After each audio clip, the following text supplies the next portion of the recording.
So you've built a trading strategy on TradingView. You've back tested it. You've got the settings dialed in.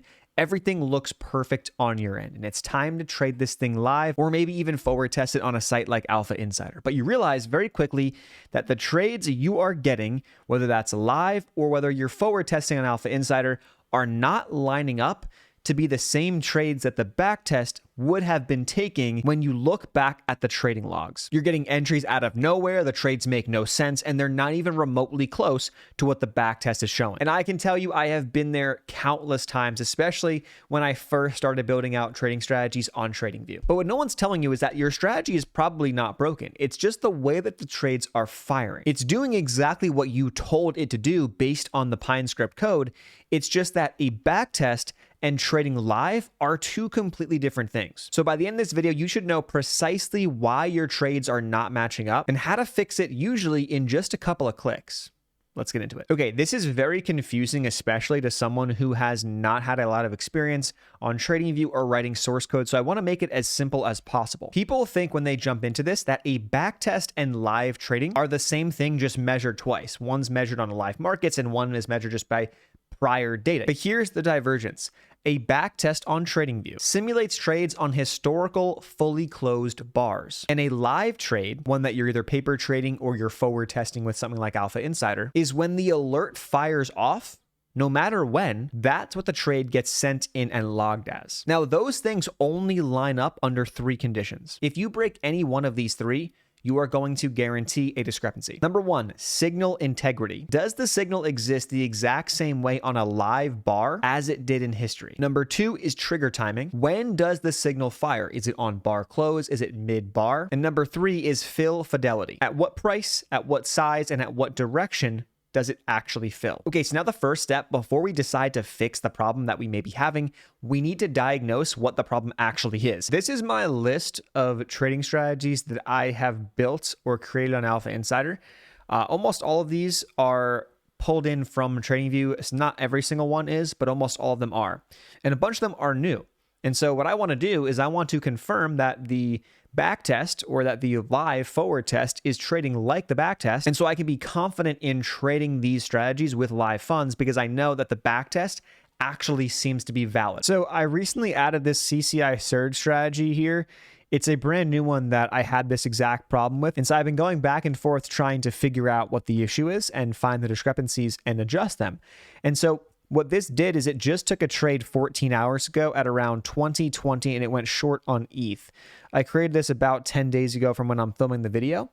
So now what I want to do is I want to find this strategy that I pulled into AlphaInsider and I want to find this on TradingView. Now, you can do it a couple different ways. You could just trade this on either a live account with a small amount of money to test things out. You can use however much money you want. It's up to you.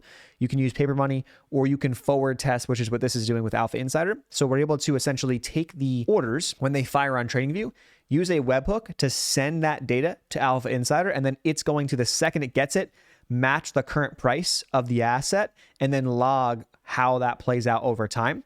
And so entries, exits, buys, sells, all those things are logged, and then we can track the performance of the strategy over time. So I'll leave a link to AlphaInsider below like always, so you can always go ahead and do that. You get up to 5 of those for free.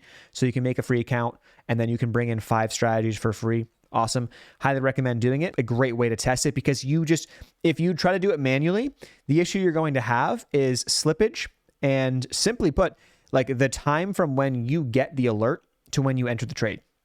So unless you are going to be on your computer at all times and you're always going to be around when the alerts fire, it's almost going to be impossible to get like the best price or get close to the accurate fill price. And so using AlphaInsider, it automates the entire process. So once the alert fires on TradingView, it gets sent there. And so like the alerts, everything gets matched as close as possible. There's always going to be some slippage, but it's as close as possible. So in this case, I just made this strategy. We had a recent trade, and I want to make sure this is trading pretty close to what the backtest is showing. So just one example, but we have 15 hours ago an entry on a short position at 2020, and I'm going to look for the traded log. So I have my back test here, but I want to go to the logs of the strategy. And if I see right here, well, this 17th, 15th, that was before the strategy was made, so this is irrelevant. This one right here was the 27th, today's the 28th, so about, was it 14 hours ago or 15 hours ago? When this took a trade would have been yesterday, the 27th, so that's good. And it logged an entry price at 2021.59, and then I got filled here, at least AlphaInsider's logging it at 2020. Pretty close, within about $1 or so, $1.50 or so of the price, which is not terrible. You just want to make sure that these over time, you are getting close to the fill price. If not, if the signal is firing around the same time, but you're not getting the same fills, you're probably dealing with a lot of slippage. And what you want to do is go into the settings of the strategy and make sure you go to the properties and then add the proper commission and slippage. So I currently have my back test on this strategy set to 5 ticks of slippage.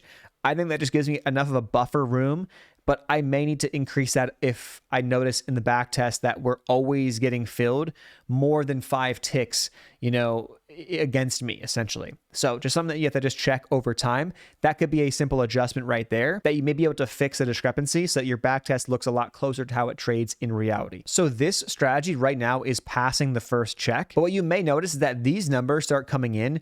They're coming in at different times and they're different prices. And that is a telltale sign of repainting, which is the first pillar. I also called it signal integrity. It's the strategy trading based off of live data, but the backtest waits until candles close to get the final numbers from an indicator, from whatever you're tracking on your charts or how you're basing your strategy off of. And then based off of that, we'll then go back and say, okay, we yes should be filled or we no shouldn't be filled based on the closing price. But we know, if we look at the chart, we know that price can be volatile and price might push up to here, which at that point in time, a specific indicator like an RSI might go up to be more overbought.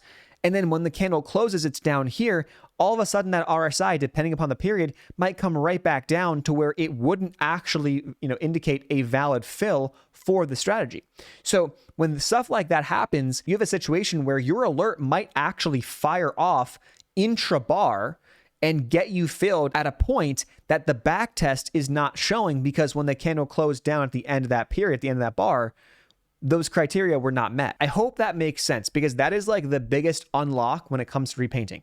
When you realize that, you go, oh, okay, great. But that shouldn't mean that my strategy is ruined. No, it's not. It does not mean that. It just means that we have to fix the logic in the strategy and how it's being calculated and how it's being traded when you actually get those signals firing off to either live trading or to AlphaInsider. One quick way you could test it is you could go into TradingView and you could go into the bar replay feature, start a new bar replay. And in this case, this strategy seems to be firing pretty well. And when you start playing this out, if you notice that a signal is like moving around, so like when it first gets put on the chart and all of a sudden it bumps to a different spot, that is a telltale sign of repainting in your strategy. So that's a great first check before you even start trading it live or even forward testing. Now, I'll point out a couple of red flags in the code of your strategy.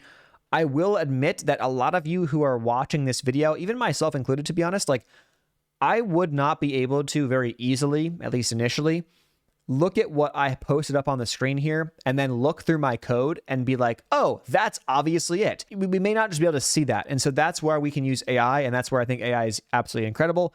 You probably built the source code from AI. That's just a time that we're in, and it is much more effective. It's faster and it's more efficient at building the code.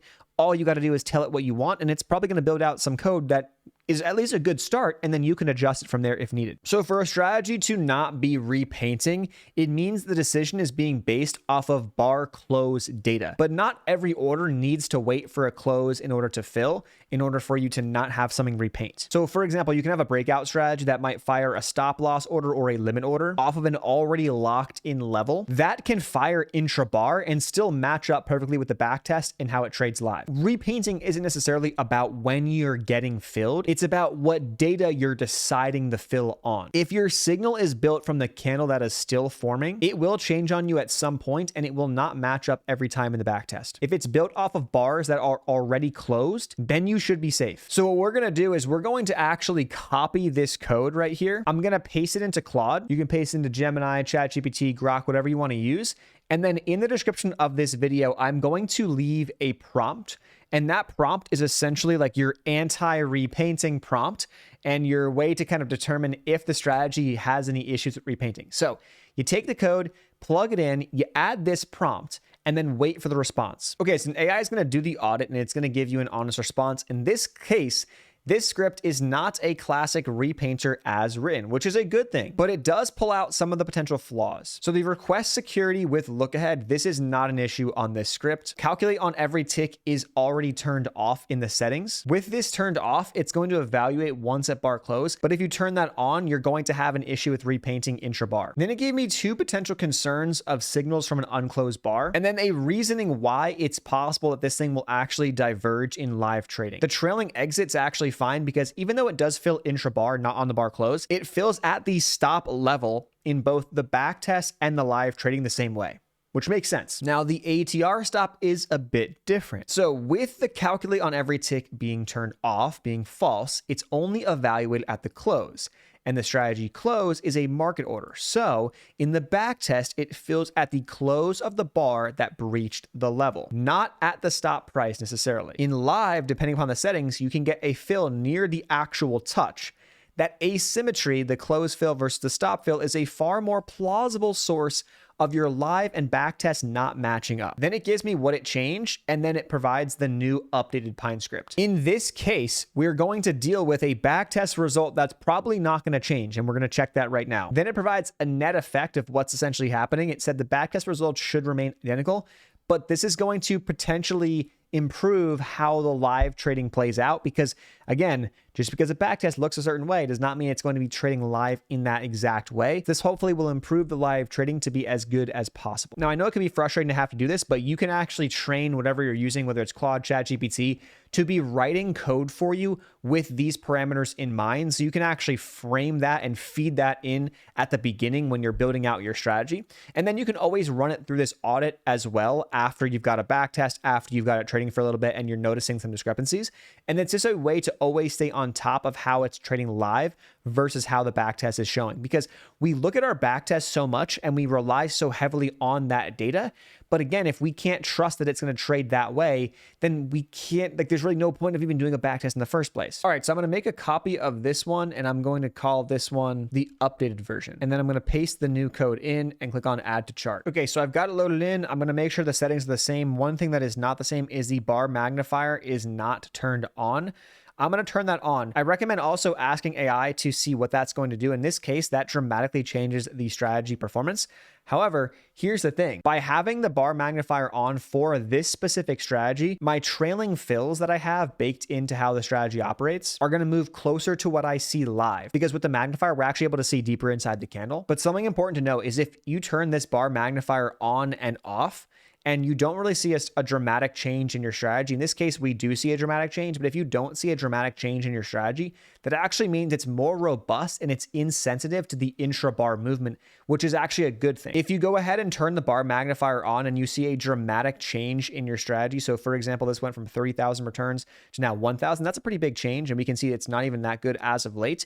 If we're getting a dramatic shift like that, that means a good chunk of our backtest performance is living inside the intra-bar path assumption, which is a red flag when it comes to diverging from backtest to live trading that we've been talking about. Okay, so now I want to walk you through the properties tab step by step. Now, before you ever set an alert, create an alert, or set up a webhook, this needs to be set inside of your strategy on TradingView, and it's very, very important and very crucial to how this will actually be trading live. Let's walk through step by step with some actionable advice. Here we can set our initial capital, not really a big deal. Base currency, pretty straightforward. Default order size is important depending upon what you're trading, whether it's futures contracts where you can change it to quantity, meaning it would just trade one contract, or percent of equity. Based off of this, it's a crypto strategy, so I prefer to just go with 100% of equity, but that may not be how you trade this. I'm viewing it as I opened a separate sub account. I put $1,000 in that sub account and I let it trade ETH with this strategy only. And that's kind of the framing for why I have it set to 100% of equity, but you don't have to do that. This also offers the opportunity for the backtest to diverge a bit. If you choose instead of percent of equity, a fixed dollar amount or a contract size or a quantity size, it makes the backtest a little bit more reliable. Pyramiding is set to 1. What this means is that's the max number of entries in the same direction before an exit. So if you keep getting entry signals that are firing off, whether it's intrabar or whatever, but it's already in a trade, it just ignores them. Now, the cost simulation sort of falls under pillar number 3. So things like commission slippage, very, very important. Depending upon the broker you're using, you need to set the commission properly in order for it to match up with as close to the backtest as possible based on how it trades live. And then slippage, I set to 5. What I like to do on this is keep it at 5 for now.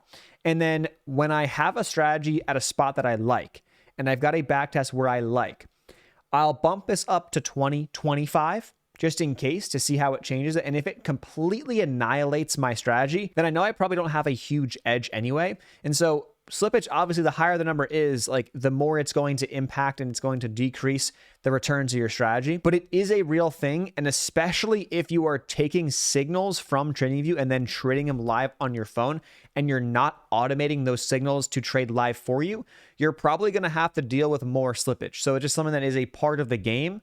You can't get the exact fill that the alert is telling you.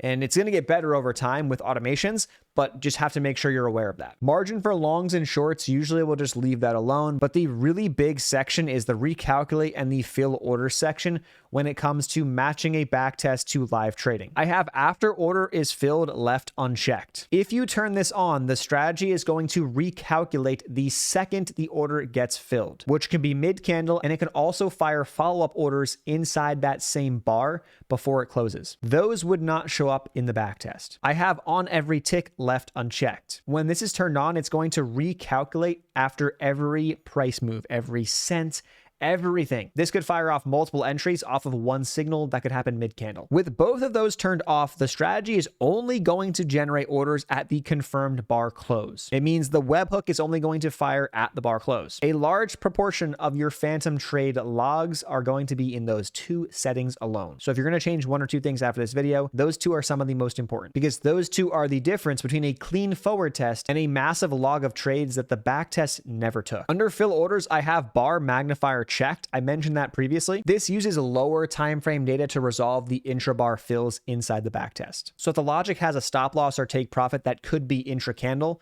then that's useful. The thing is though, this is for the backtest only. Like in live trading, there's no way to magnify the candle. It just is what it is. So the magnifier can make your backtest look slightly cleaner than the live log when you have ambiguous candles, but it cannot create or prevent a live trade. I have on bar close checked. That means it's going to fill at the candle's close price. Leaving it unchecked fills at the next bar's open. Now, using standard open, high, low, close, this only really matters if you're using a different type of chart. It could be like Heikin-Ashi or Renko charts. So if you backtest with Heikin-Ashi candles, it might make more sense to have that turned on. So now what we can do is we can go up to the top, click on the 3 dots, click on add alerts, create the webhook, send it off to AlphaInsider, or trade these live on our own, or paper trade, whatever we want to do.